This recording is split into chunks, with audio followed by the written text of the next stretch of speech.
말씀 제목 따라해 보겠습니다. 영적 갓난아이의 특징과 성장.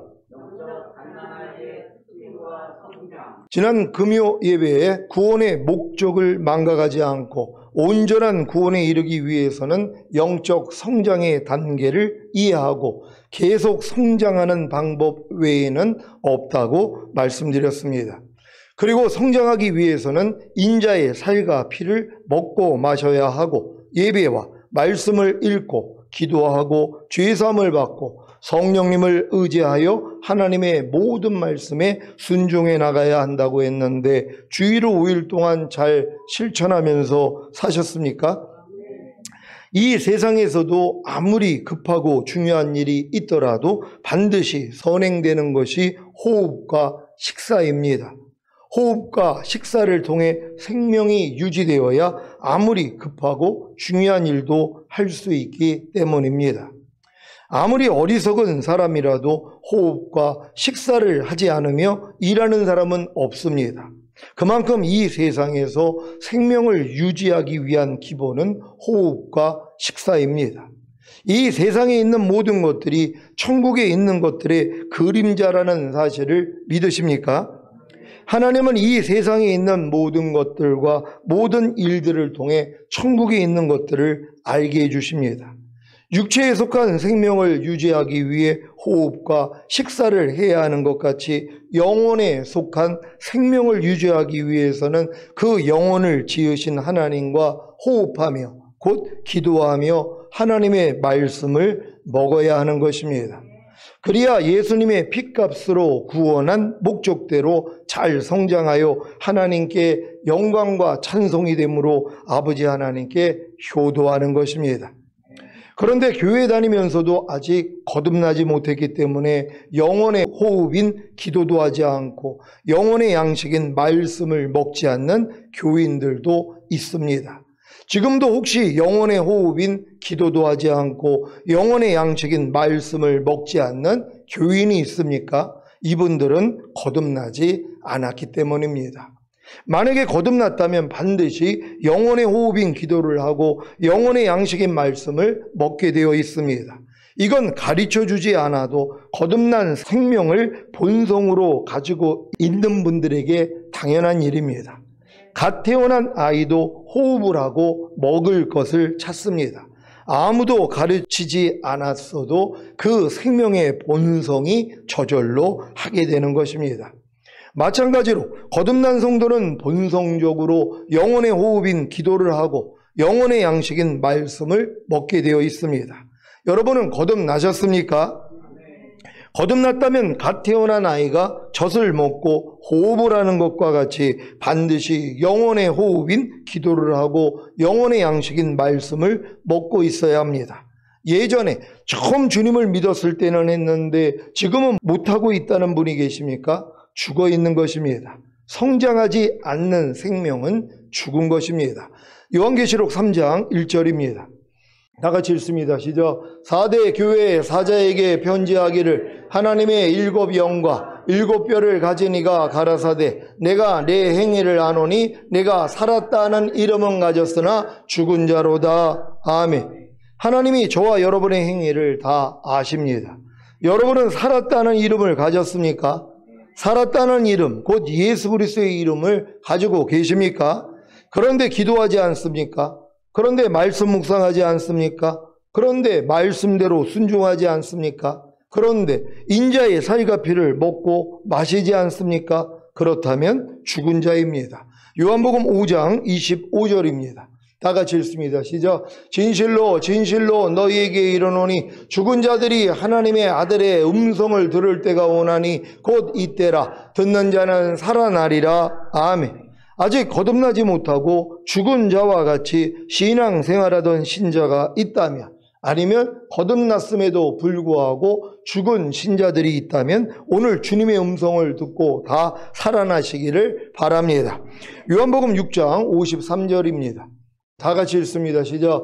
예수께서 이르시되 내가 진실로 진실로 너희에게 이르노니 인자의 살을 먹지 아니하고 인자의 피를 마시지 아니하며 너희 속에 생명이 없느니라. 아멘. 인자의 살은 하나님의 말씀이고 인자의 피는 죄사함의 피와 하나님의 생명입니다. 하나님의 말씀을 먹음으로 자신의 죄악과 허물을 발견하고 인자의 피로 죄사함을 받음으로 하나님의 생명인 성령을 선물로 받아 영을 낳는, 곧 먹은 말씀을 행하는 것이 생명을 유지하는 비결입니다. 또한 데살로니가전서 5장 17절 쉬지 말고 기도하라는 말씀같이 쉬지 말고 기도하는 것이 생명을 유지하는 비결입니다. 사람이 호흡하지 않고 식사하지 않으면 죽는다는 사실을 모르는 분이 계십니까? 다 아십니까? 그런데 사람의 혼이 기도하지 않고 말씀을 먹지 않으면 죽는다는 사실은 왜 모릅니까? 혼이 눈에 보이지 않는다고 죽어가는 것을 모르고 계십니까? 성경에서 죽었다고 하는 것은 사람의 혼과 하나님과의 관계가 끊어진 것입니다. 곧 죽었다고 하는 것은 사람의 혼이 하나님의 말씀에 불순종하는 것입니다. 내가 내 행위를 아노니 내가 살았다는 이름은 가졌으나 죽은 자로다. 죽은 자로다. 죽은 자의 의미를 아시겠습니까? 염려하지 말라는 말씀을 먹지 않았기에 염려하는 죄를 범하는 것이 혼이 죽은 것입니다. 근데 이걸 누가 하냔 말이에요. 아니, 사람의 생명이 끊어져서 죽는 거는 다 눈에 나타나니까 알지만 내 혼이 하나님에 대해서 죽은 거는 모른단 말이에요. 왜요? 아니, 이 세상을 살 동안은 내 생각, 내 감정과 내 의지가 혼이잖아요. 그러니까 이건 살아있단 말이에요. 그러니까 하나님에 대해서 죽은 걸 몰라요. 하나님의 말씀 하나하나에 대해서 내 혼, 내 생각, 감정, 의지가 죽었기 때문에 순종을 못하는 거란 말이에요. 근데 죽은 걸 모르니까 뭐예요? 하나님 앞에 나아가지를 못하잖아요. 하나님, 내가 죽어 있습니다. 내가 당신의 이 말씀에 대해서는 내가 지금 죽은 자가 되었습니다. 하나님, 날 좀 불쌍히 여겨주셔서 나를 살려주세요. 그럴 때 하나님이 살아나게 만들어주신단 말이에요. 살아나야지 뭐예요? 순종할 수 있는 것이란 말이에요. 그러니까 여러분들이 하나님의 말씀에 순종하려고 노력만 하면 내가 순종하지 못하는 내 혼이 하나님에 대해서 죽어 있는 걸 발견한단 말이에요. 근데 지금 많은 사람들은 내가 알고 있는 말씀을 순종하려고 안 한단 말이에요. 그냥 아는 걸로 그친단 말이에요. 누가 모든 일을 원망과 시비가 없이 하라는 말씀을 순종하려고 노력을 합니까? 노력하는 순간 뭐예요? 야, 나 매일 원망하고 있었네. 나는 매 순간 지금 시비를 가리고 있었네. 발견을 한단 말이에요. 이걸 발견을 해야지 뭐예요? 죽은 자를 살리시는 주님 앞으로 나아갈 거 아니에요. 내가 죽었다는 걸 아니까. 근데 지금 많은 사람들은 한 말씀 한 말씀에 대해서 내가 죽어 있는 걸 모른단 말이에요. 너희가 먹든지 마시든지 무엇을 하든지 다 하나님의 영광을 위하여 하라. 아니, 이 말씀을 모르는 사람이 어디 있냔 말이에요. 근데 이 말씀에 대해서 자기가 죽은 걸 몰라요. 자기의 혼이 죽어 있는 걸 모른단 말이에요. 왜요? 순종하려고 안 하니까. 근데 이 말씀을 순종하려고 했더니 뭐예요? 야, 내가 이 말씀에 대해서 죽어 있는 자였구나. 내가 순종을 못하는 죽은 자구나. 이걸 가지고 주님 앞에 나아간단 말이에요. 그럼 주님이 뭐예요? 살려주신단 말이에요. 이렇게 살아난 사람들이 이제 순종할 수 있는 사람이 되는 거란 말이에요. 그러니까 여러분들이 하나님의 말씀, 배운 말씀을 순종하려고 하는 게 이렇게 중요하단 말이에요. 왜? 하나님은 죽은 자만 살리시기 때문이란 말이에요. 그러니까 여러분이 하나님의 말씀대로만 살려고 하면 뭐예요? 죽은 자가 되는 걸 금방 한단 말이에요. 왜? 순종을 못하니까. 근데 죽은 자라는 걸 모르잖아요. 순종을 안 해도 안 하고 있는 것도 모른단 말이에요. 마치 갓난아기가 소변, 대변을 못 가리는데도 못 가리는 걸 모른단 말이에요. 얼마나 편해요. 그러니까. 아니, 갓난아기가 갓난아기 때 자기가 소변, 대변을 못 가린다는 걸 알면 스트레스 받아가지고 어떻게 살겠냔 말이에요. 그러니까 갓난아기 때는 뭐예요? 전혀 모른단 말이에요. 내가 소변, 대변을 가리는지 못 가리는지조차도 지각을 못 한단 말이에요. 진짜 한 2-3살은 지나가야지 뭐예요? 어린이집을 갔더니 어떤 애는 막 칭찬을 받는 거예요. 소변, 대변을 잘 가린다고. 그러니까 그제서야 쟤는 가려가지고 칭찬을 받는데 난 여지껏 못 가리고 있었네? 이게 지각이 돼야지 가리는 연습을 한단 말이에요. 이 연습을 통해서 결국은 가리는 애가 되는 거거든요. 똑같아요. 하나님의 말씀도 내가 순종하려고 하기 전에는 내가 순종을 못한다는 것도 모른단 말이에요. 근데 순종하려고 하는 순간 뭐예요? 야, 난 순종을 못하고 있었구나. 그러니까 내가 이걸 가지고 주님 앞에 나가서 죄사함을 얻다 구원 영생을 얻게 돼서 결국은 순종하는 자가 되는 것이란 말이에요. 그러니까 여러분들이 하나님 말씀을 배워서 아는 걸로 그치면 안 된단 말이에요. 지금 많은 사람들이 뭐 제자 훈련해가지고 많은 말씀을 배웠어요. 예전에 성경들 잘 읽지 않죠. 요즘은 뭐 큐티하면서 얼마나 말씀들을 많이 아는지 몰라요. 성경 어디에 무슨 구절이 있다는 것까지도 다 안단 말이에요. 근데 그걸로 만져가는 거예요. 지식은 사람을 교만하게 만든다고.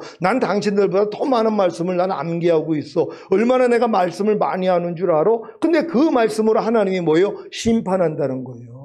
내가 너희를 심판하는 게 아니라 내가 너희에게 전한 말씀이 너희를 심판한다 그랬단 말이에요. 그러니까 많은 말씀을 아는 게 중요한 게 아니에요. 이 말씀을 순종하는 게 더 중요하다는 것이란 말이에요. 그러니까 여러분 지금까지 배웠던 말씀을 하나하나 순종함으로써 내가 죽은 자라는 걸 발견하고 주님 앞에 나아가 죽은 자를 살리시는 하나님의 은혜를 받는 여러분 되시기를 바랍니다.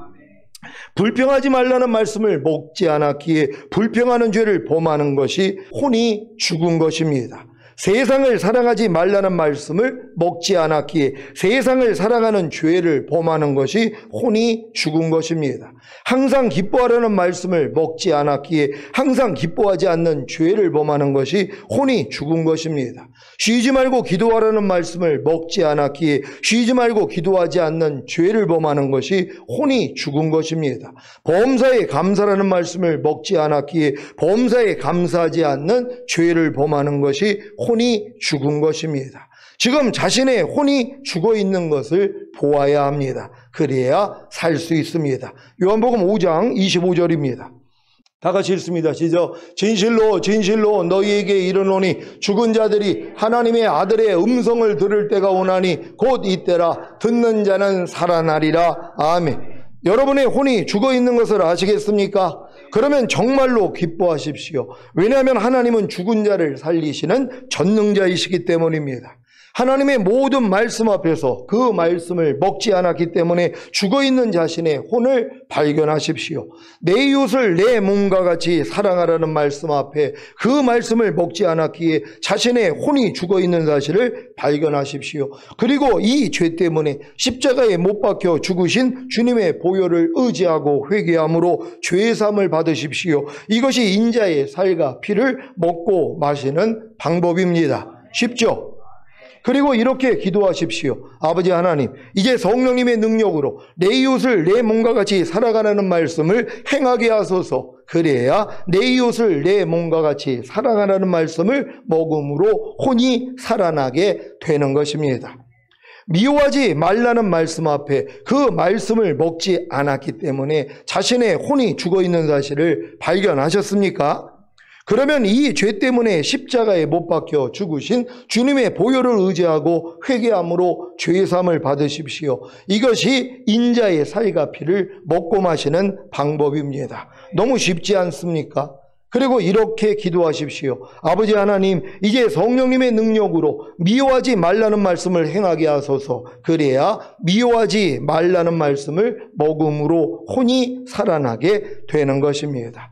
그러니까 여러분들이 하나님의 말씀 하나하나를 여러분이 먹으려고 해야 된단 말이에요. 그러니까 먹는다는 것은 내 안에 먹어서 내 안에서 소화를 시켜야 되는 것이란 말이에요. 들고 있으면 무슨 소용이 있어요? 아니 아무리 좋고 맛있는 음식이 있다고 해도 들고만 있으면 이게 무슨 소용이 있어요? 근데 이거 가지고 자랑하는 거예요. 왜? 딴 사람들은 손에 들고 있는 말씀이 없거든요. 근데 난 들고 있는 말씀이 너무 많아요. 그러니까 이걸 가지고 자랑하는 거예요. 그게 무슨 소용이 있냔 말이에요. 아니 내가 먹지 않으면 이 말씀이 나하고는 무슨 상관이 있냔 말이에요. 그러니까 여러분이 먹으려고 해야지 내 혼이 죽어 있는 걸 아는 것이란 말이에요. 하나님의 말씀 하나하나에 대해서 여러분의 혼이, 여러분의 생각, 감정, 의지가 죽어 있는 걸 알아야 되는 것이란 말이에요. 왜? 죽었으니까 순종을 못 하잖아요. 그러니까 오른뺨 맞으면 왼뺨을 돌리라, 이 말씀에 대해서 여러분의 혼이 죽어 있기 때문에 순종을 못 하는 거예요. 여러분 거듭났을 때 여러분 죽었던 영이 살아났죠. 그럼 하나님의 모든 말씀에 대해서 여러분의 영은 살아있단 말이에요. 그래서 아멘이 돼요. 거듭난 사람들은 하나님의 어떤 말씀을 들어도 아멘은 된단 말이에요. 왜요? 영은 살았기 때문에. 근데 혼은 뭐예요? 죽어있단 말이에요. 하나님의 한 말씀 한 말씀에 대해서 내 영은 살아있지만 거듭난 사람들은 내 영은 살아있단 말이에요. 혼은 죽어 있는 것이란 말이에요. 이걸 발견을 해야 돼요. 그래서 이제 혼이 살아나야 되잖아요. 그래서 성령 세례 받는 혼의 구원을 얻어야 혼이 살아난단 말이에요. 그럼 이제 혼은 뭐예요? 무조건 아멘이죠. 생각과 감정과 의지로 하나님의 말씀에 무조건 아멘하고 순종하려고 그런단 말이에요. 근데 또 뭐예요? 몸이 문제란 말이에요.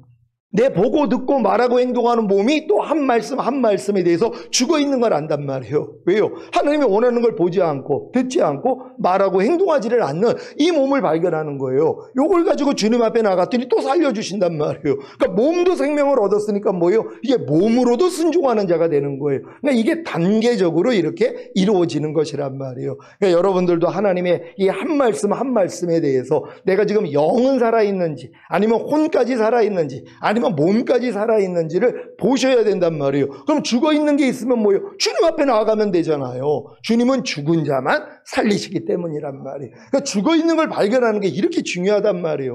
하나님이 원치 않는 걸 내가 지금 보고 있어요. 그럼 뭐예요? 내가 지금 하나님에 대해서 내 몸은 지금 죽어있는 것이란 말이에요. 이걸 가지고 주님 앞에 나아가는 거예요.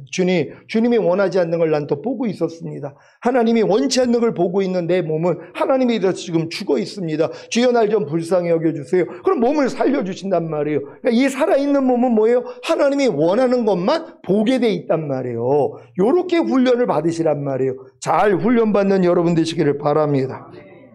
모든 혼이 살기 위해서는 하나님의 모든 말씀 앞에서 자신의 죽어있는 혼을 발견하면 됩니다.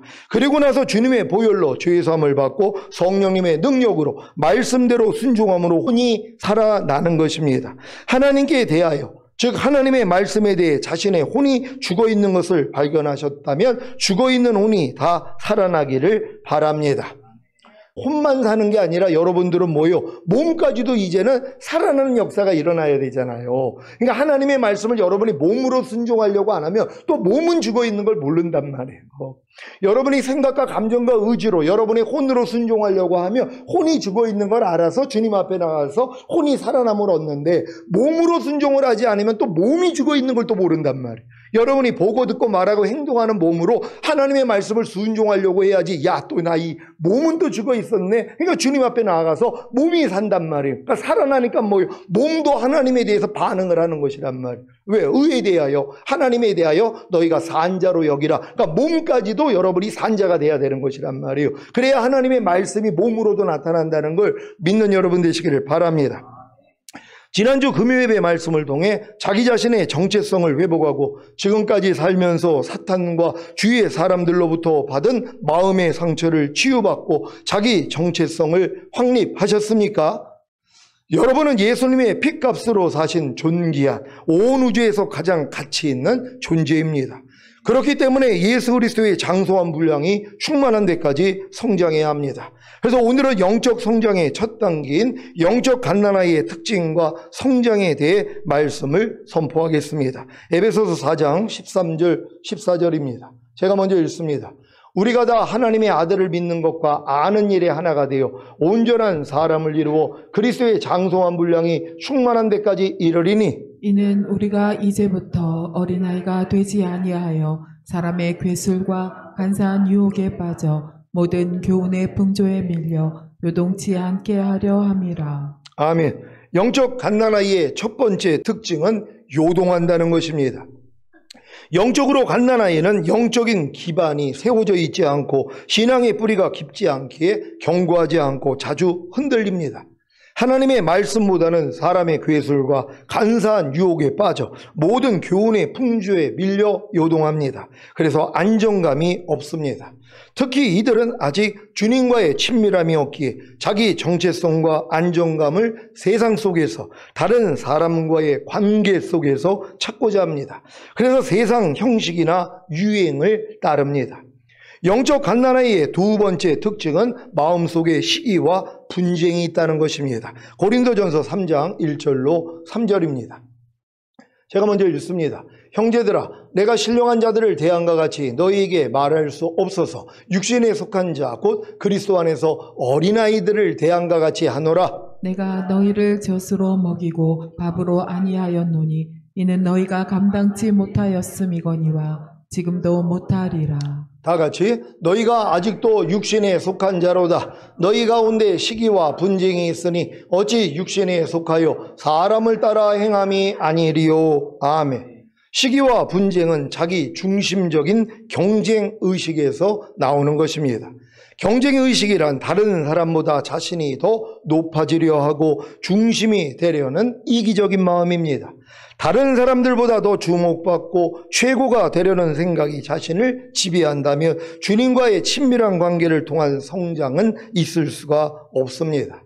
사람이 경쟁의식을 갖는 이유가 무엇입니까? 바로 자기 정체성을 잃었기 때문입니다.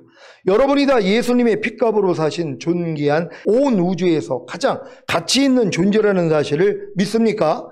그렇다면 왜 다른 사람과 경쟁의식을 갖습니까? 물론 어려서부터 지금까지 배워온 교육 방식이 경쟁을 통한 자기 발전과 성공에 있었습니다. 최고가 되어야만, 유명해져야만 인정받는 사회, 그것이 이 세상에서 성공하는 방식이었습니다. 그 결과가 무엇인지 아십니까? 다른 사람을 전혀 인정하지 않고 배려하지도 않으며 남을 섬기는 일에는 인색한 사람이 된 것입니다. 주님은 남을 섬기는 자가 큰 자라고 하셨음에도 불구하고 얼마나 남에게 섬김을 받으려고 합니까? 남에게 섬김을 받는 것이 큰 자라는 세상 풍조에 요동하고 있는 것입니다. 이것이 영적 갓난아이의 특징입니다. 내가 주님 안에서 어떤 존재라는 사실을 알지 못하면 우리는 다른 사람과의 경쟁을 통해 자신을 드러내고 싶은 욕망에 쌓이게 됩니다. 그래서 다른 사람과의 관계에서 긴장감이 생깁니다. 이 감정이 자신을 지배하면 다른 사람에 대한 감정이 적대감으로 발전하므로 경쟁 상대에게 위협을 느끼거나 두려움을 갖게 되며 더 나아가 경쟁 상대에게 공격적이고 부정적인 반응을 보이게 되는 것입니다. 처음 만나는 사람에 대해 어떤 반응을 하느냐도 자신의 영적 수준을 알 수 있습니다. 모르는 사람을 만나는 것이 아직 불편하다면, 새로운 환경에 적응하는 것이 힘들다면 자기 정체성이 낮은 것입니다. 그러니까 여러분들도 어떤 낯설은 환경이나 또 이렇게 처음 보는 사람을 이렇게 대하는 게 아직 어렵다면 자기 정체성이 확립이 안 됐기 때문이란 말이에요. 그러니까 자기를 자꾸 비하하고, 나 저 사람에 비해서는 나는 참 부족해, 나는 뭐 또 가진 게 없고 배운 게 없고 이런 생각을 한단 말이에요. 그러니까 뭐예요? 사람 만나기가 어렵고 새로운 환경, 새로운 장소에 가는 걸 꺼려야 한단 말이에요. 여러분이 누구냔 말이에요. 예수의 핏값으로 산 존재예요.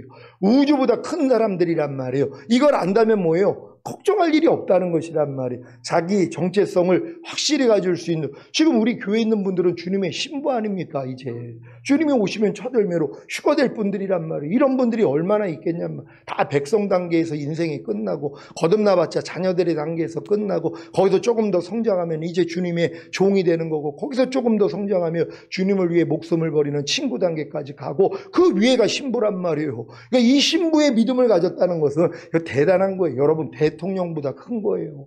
왕보다 큰 것이란 말이에요. 만왕의 왕 대신 주님의 신부가 되는데 뭘 여러분이 쫄 게 뭐 있냔 말이에요. 그러니까 어떤 환경, 어떤 시험이 오더라도 당당히 이길 수 있는 그런 여러분 되시기를 바랍니다.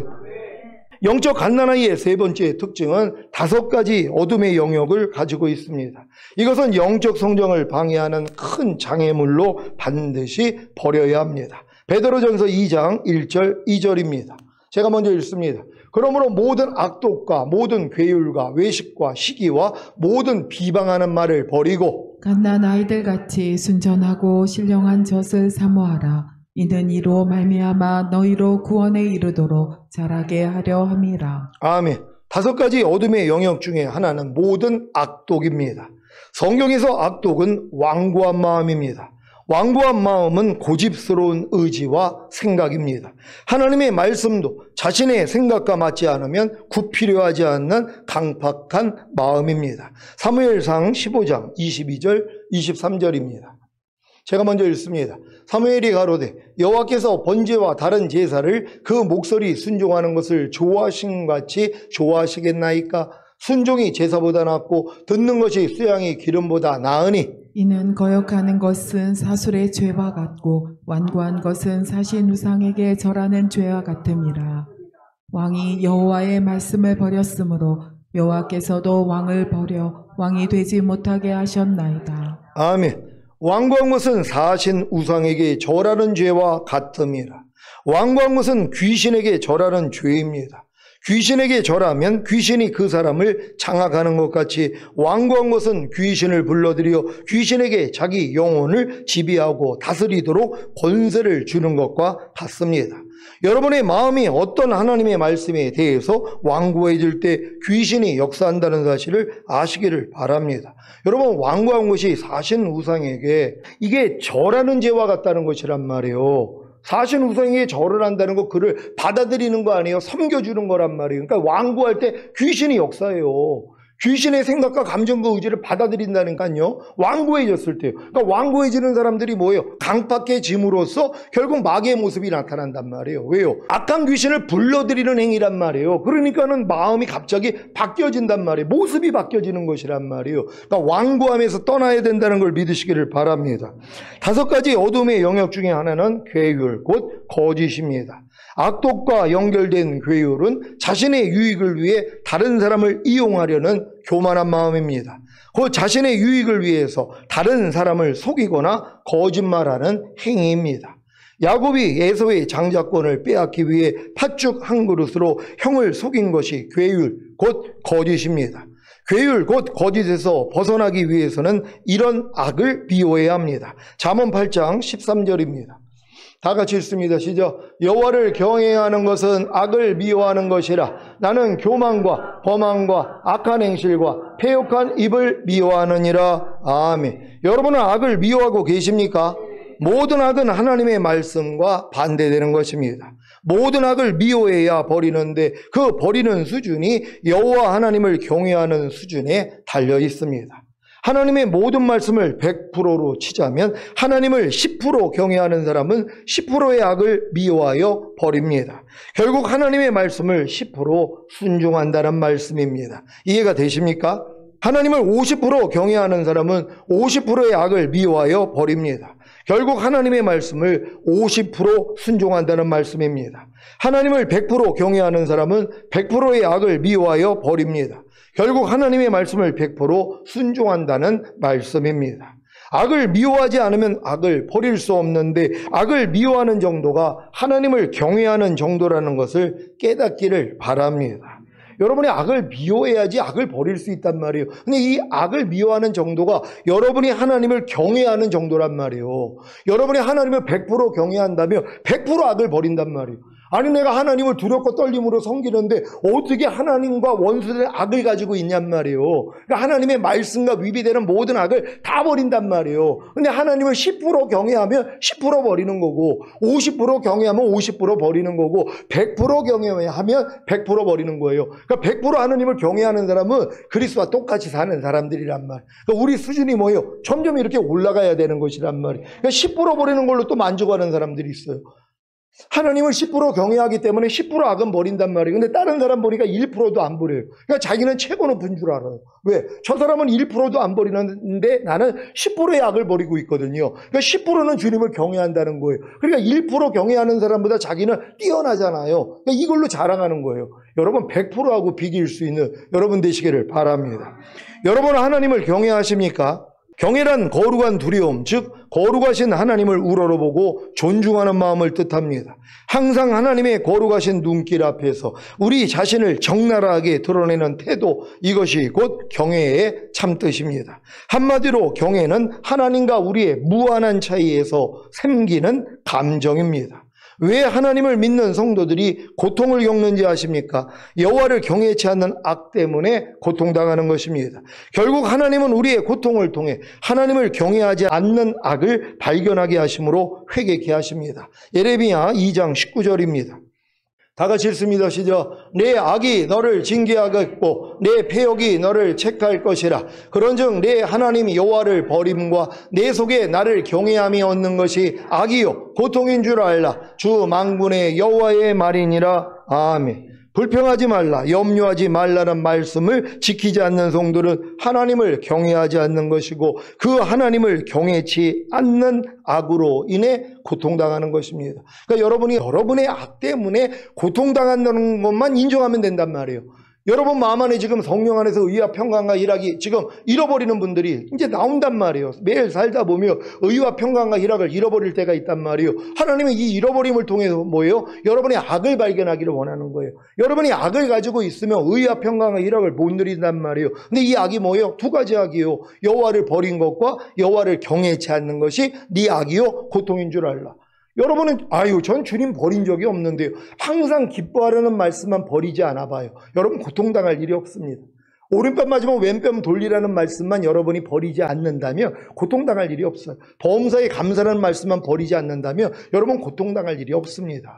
그럼 너를 핍박하는 자 저주하지 말고 축복하라는, 원수를 네 몸같이 사랑하라는 말씀만 여러분이 버리지 않는다면 여러분 고통당할 일이 없는 거예요. 그럼 내가 지금 왜 고통당합니까? 내가 지금 하나님의 말씀을 내가 지금 버리고 있단 말이에요. 알고 있는 말씀, 내 안에 내가 들어온 말씀까지도 내가 지금 버리고 있기 때문에 고통을 당하는 거예요. 그러니까 하나님이 이 고통을 통하여서 야, 네가 지금 나 버리고 있잖아. 너가 지금 항상 기뻐하라는 말씀을 버리지 않았다면 너 지금 괴로울 일이 없잖아. 범사에 감사라는 나를 네가 버리지 않았다면 네가 지금 고통당할 일이 없잖아. 이거 알려주시기를 원하시는 거란 말이에요. 그러니까 여러분이 진짜 고통당할 때마다 여러분이 이 두 가지 악이요, 여호와를 버린 것과 경외하지 않는 것, 우습게 여기죠.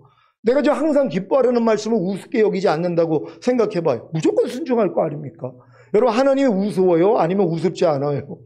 하나님이 우습지 않잖아요. 그러니까 당연히 우리는 하나님을 경외해야 되는 거예요. 온 우주의 주인이시란 말이에요. 사람을 지옥에도 보내고 천국에도 보내시는 이런 주전자 앞에서 우리가 뭐예요? 당연히 경외해야죠. 근데 하나님의 모든 말씀이 하나님이란 말이에요. 용서라는 말씀에 대해서도 우리는 경외하지 않아요. 그러니까 용서하지 않는 거예요. 내가 저 인간만큼은 나 용서 안 할 거야. 네가 먼저 나한테 사과하면 내가 용서할게. 이러고 있단 말이에요. 그러니까 하나님을 경외하지 않기 때문에 우리가 그래서 고통당하는 거란 말이에요. 그러니까 여러분의 고통을 통하여서 이 두 가지 악을 발견하고 회개할 수 있는 여러분 되시기를 바랍니다. 요한일서 2장 4절입니다. 다 같이 읽습니다. 시작. 저를 아노라 하고 그의 계명을 지키지 아니하는 자는 거짓말하는 자요 진리가 그 속에 있지 아니하되. 아멘. 여러분이 하나님을 경외한다면 하나님의 계명을 지킬 것이고 계명을 지킨다면 하나님의 사랑을 입을 것입니다. 요한일서 5장 3절입니다. 다 같이 읽습니다. 시작. 하나님을 사랑하는 것은 이것이니 우리가 그의 계명들을 지키는 것이라. 그의 계명들은 무거운 것이 아니로다. 아멘. 신명기 5장 10절입니다. 다 같이 읽습니다. 시작. 나를 사랑하고 내 계명을 지키는 자에게는 천대까지 은혜를 베푸느니라. 아멘. 아니 이 복을 이렇게 쉽게 받을 수 있는데 천대까지 하나님이 여러분에게 은혜를 베푸는 게 지금은 주님을 사랑하기 때문에 주님 계명만 지키면 되잖아요. 아니 천대까지 이 복을 받는데 이걸 놓치냐고요. 내가 하기 싫어도, 내가 진짜 용서하기 싫어도, 아니면 이해하기 싫어도, 아니면은 내가 진짜 염려하고 싶어도 내가 하나님의 말씀을 내가 진짜 경외하기 때문에 순종을 한다고 해봐요. 그러면 뭐예요? 천대까지 하나님이 은혜를 베풀어 주시는데, 그러니까 하나님의 이 천대까지 주시는 은혜를 받기 위하여서 하나님을 사랑하고 계명을 지키기를 바랍니다. 5가지 어두움의 영역 중에 하나는 외식입니다. 외식에는 두 가지 의미가 있는데 형식주의와 지식주의입니다. 형식주의는 이중적인 인격이나 삶을 말합니다. 그 겉과 속이 다른 삶을 의미하는데 경건의 모양은 있으나 경건의 능력은 부인하는 것입니다. 교회와 가정에서의 삶이 다르다면 문제가 있는 것입니다. 지식주의는 자신의 눈 속에 있는 들보는 보지 못하면서 상대의 티를 뽑으려는 교만한 행위입니다. 이런 두 종류의 외식을 쉽게 발견하는 방법은 설교를 들을 때 자신에게 적용하려고 하는가, 다른 사람에게 적용하려고 하는가를 생각해 보면 압니다. 저 말씀은 아무개 권사님이 잘 들어야 하는데 하며 두리번거린다거나, 아까 목사님 말씀 너 들으라고 하시던 말씀이던데 한다거나, 저 말씀을 내 남편, 내 아내가 들어야 하는데 하며 안타까워하는 분들도 있습니다. 아닙니다. 단에서 선포되는 하나님의 말씀은 다른 사람이 아닌 바로 자기 자신을 위한 말씀입니다. 말씀을 머리로 받아들이면 다른 사람을 판단하는 교만한 지식이 되지만 마음으로 받아들이면 지혜가 되어 겸손한 사람이 됩니다. 5가지 어둠의 영역 중에 마지막 둘은 시기와 비방입니다. 시기는 소유하려는 이기적인 욕망입니다. 질투가 내가 받아야 할 사랑을 남이 받는다고 생각할 때 느끼는 불편한 감정이라면, 시기는 불편한 감정을 넘어 상대의 명성과 인격을 파괴시키는 행위입니다. 이 행위가 결국에는 비방으로 이어지는 것입니다. 비방이란 상대방의 발꿈치를 뒤에서 무는 비열한 행위로 중상모략 혹은 회방이라고도 합니다. 요셉이 형들이 요셉을 시기하여 구덩이에 던지고 애굽의 노예로 판 것이 시기와 비방의 표변입니다. 오늘 선포된 영적 갓난아이의 세 가지 특징과 세 번째 특징인 다섯 가지 어둠의 영역을 발견하고 다 버리심으로 다음 단계로 성장하시기를 우리 주 예수 그리스도의 이름으로 축원합니다. 기도하겠습니다. 오늘 선포된 말씀을 통하여 아무리 교회를 오래 다녔어도 영적으로 어린아이 같은 분들이 있단 말이에요. 이게 성결돼 가지고 어린아이가 아니라 영적으로 너무 어린 수준에 있단 말이에요. 그러니까 뭐요? 이런 자기 수준을 발견해야지 성장을 할 거 아니에요. 근데 이런 모습이 있는데도 자기는 교회 오래 다녔으니까, 직분이 높으니까, 아니 자기가 잘 돼 있는 줄 안단 말이에요. 전혀 아닙니다. 한 말씀 한 말씀에 대해서 내가 얼마나 부족한 존재라는 걸 봐야지 내가 이제 하나님 앞에 나아가서 새로운 은혜를 입을 수 있는 것이에요. 여러분 다 같이 더 큰 은혜를 받아서 그리스도의 장성한 분량까지 충만한 데 이르기 위해 주여 한번 해주고 기도합니다.